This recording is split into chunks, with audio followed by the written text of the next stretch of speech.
ఓం నమో భగవతే వాసుదేవాయ. తదుపరి కథ.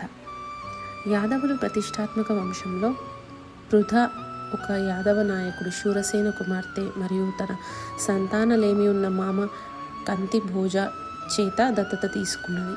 ఆ క్షణం నుండి ఆమె తన దత్తత తండ్రి పేరుతో కుంతిగా ప్రఖ్యాతి పొందింది. కుంతి తన ప్రకాశవంతమైన అందం మరియు సద్గుణాలతో ప్రసిద్ధి పొందింది. యువతిగా కుంతి తన తండ్రి ఇంట అతిథిగా ఉన్న ఋషి దుర్వాసకి సేవ చేసే అవకాశాన్ని పొందింది. 1 సంవత్సరం పాటు ఆమె ఋషికి అత్యున్నత శ్రద్ధ, సహనం మరియు భక్తితో సేవ చేసింది. ఆమె సేవకు మెప్పుగా నుంచి దుర్వాసుడు ఆమెకు ఒక దివ్యమైన మంత్రాన్ని బహూకరించాడు. ఈ పవిత్ర మంత్రంతో ఏదైనా దేవతను పూజించు మరియు వారి దివ్యమైన ఉనికిని చూడవచ్చు.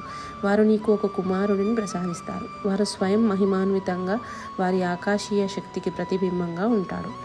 ఈ కుమారుడు వారి శక్తికి సాక్ష్యంగా, వారి దివ్యతత్వానికి జీవంగా ఉంటాడు.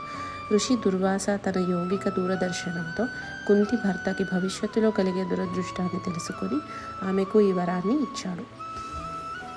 ఒకరోజు యువత యొక్క అసహన జిజ్ఞాసతో కుంతి మంత్రం శక్తిని పరీక్షించాలనుకుంది. ఆమె సూర్యదేవతని ఆహ్వానించింది. అతను ఆకాశంలో ప్రకాశవంతంగా ఉండగా అకస్మాత్తుగా ఆకాశం మేఘాలతో చీకటించి మరియు వాటి కవచం కింద సూర్యదేవుడు అందమైన రాజకుమార్తె కుంతిని చేరుకున్నాడు. అతను ఆమె ముందు నిల్చున్నాడు. అతని చూపు తీవ్రమైన అభిమానంతో నిండింది. తన దివ్య సందర్శకుని అద్భుత దృశ్యం చూసి ఆశ్చర్యపోయిన కుంతి, ఓ దేవత, మీరు ఎవరు అని అడిగింది. సూర్యదేవుడు సమాధానమిచ్చాడు.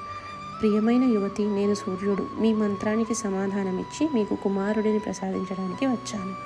కుంతి విస్తుపోయి, నేను ఇంకా పెళ్లి కాని అమ్మాయిని. నా తండ్రి సంరక్షణలో ఉన్నాను. నేను తల్లి కావడానికి సిద్ధంగా లేను మరియు